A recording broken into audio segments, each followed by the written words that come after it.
Internet, aujourd'hui, on va parler des règles.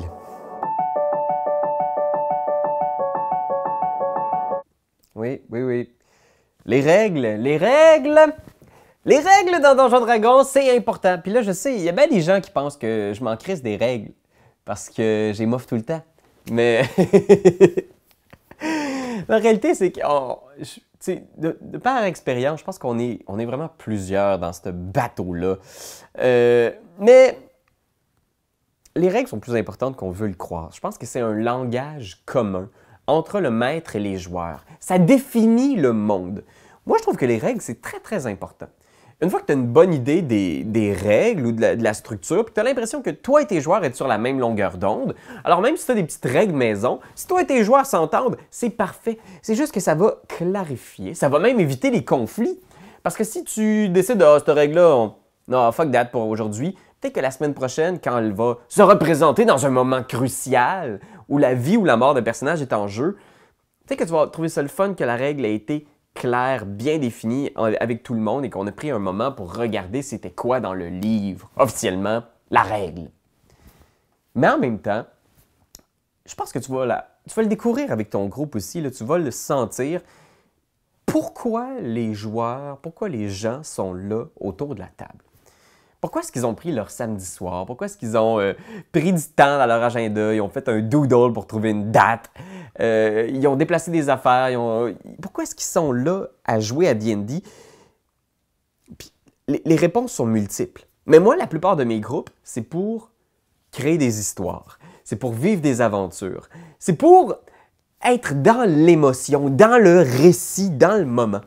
C'est pour ça que des fois, j'ai l'impression que vouloir être sur chaque règle, ne pas en manquer une, des fois j'ai l'impression que c'est un obstacle à cet objectif-là commun qu'on a, qui est d'avoir du plaisir, de raconter une histoire. Quand on prend 20 minutes, 30 minutes sur des forums de règles sur Internet, parce que certaines règles sont pas claires, et je vais le dire, il y a plein de règles dans D&D 5e édition qui sont juste fucking pas claires, ben, ce 20 minutes-là qu'on prend sur Internet, c'est 20 minutes où on n'est pas en train de vivre des histoires, d'inventer des personnages, de découvrir des choses qui sortent de notre imaginaire. Alors, pour moi, ça, c'est 20 minutes que je perds de mon fun.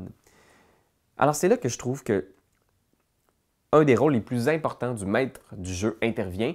Je pense que le maître du jeu doit être l'arbitre. C'est lui qui doit trancher.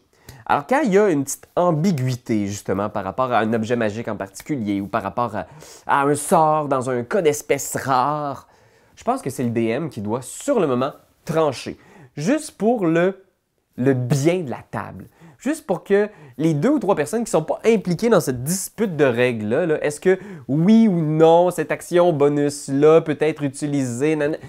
Ben, juste pour que tout le monde puisse retourner le plus rapidement possible au plaisir, à l'histoire. Je pense que le DM doit trancher, telle une épée vorpale, acérée, critique 19-20.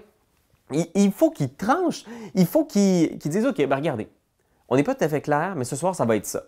Et une fois que c'est dit, une fois que c'est décrit, à mon sens, c'est enregistré par l'univers de notre partie et on continue. Je pense qu'après ça, il n'y a rien qui nous empêche de retourner au livre de règles après coup, quand tout est terminé, d'ouvrir le livre du maître et de faire comme « Ah, ok, oui, non, non, parfait. On s'était trompé dans cette règle-là, mais à partir de maintenant, on va jouer avec la bonne règle. » Je pense que il faut faire attention. Il ne faut pas les négliger, les règles, mais il ne faut pas non plus les laisser prendre toute la place.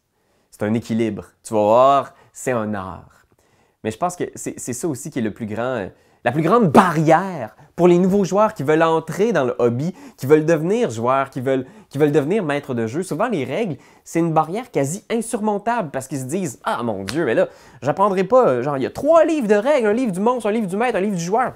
Je pourrai jamais assimiler toute cette information-là dans ma caboche. » Et c'est vrai, personne n'a toute cette information-là dans sa caboche en tout temps. Et je pense qu'il faut leur dire, si vous êtes quelqu'un qui vous est intéressé à Donjon Dragon et que vous êtes intimidé par la quantité de règles, mettez-les de côté. Pour l'instant, ayez juste la plus grosse base possible, un des 20, c'est quoi, comment ça se roule. Tu le prends dans tes mains comme ça, puis tu le lances à la table, puis tu checks si tu pognes pas loin de 20. Puis je pense que c'est tout ce que vous avez besoin. Je pense qu'il faut qu'on se le dise. Faut qu'on arrête d'avoir peur de commettre des erreurs, puis de ne pas être à 100% sur la bonne règle tout le temps. Moi, c'est le seul conseil que j'ai à vous donner aujourd'hui, Internet. Je sais pas si vous pensez comme moi, j'ai l'impression des fois qu'on veut tellement être sa règle qu'on en oublie d'avoir du fun. Est-ce que je suis trop dans le rule of cool? Qu'est-ce que vous en dites, Internet? Envoyez-moi vos lettres de menace. Et sinon, je vous dis salut Internet. Et d'ici là, les sorts de concentration, on check ça, guys. Un à la fois. Bye. Quand t'aimes quelque chose, tu donnes des bisous dessus. Mais comme c'est un ordinateur, tu donneras pas de bisous. Tu vas plutôt commenter, puis tu vas partager. Oh oui, partager, partager, partager. C'est la leçon de Jésus!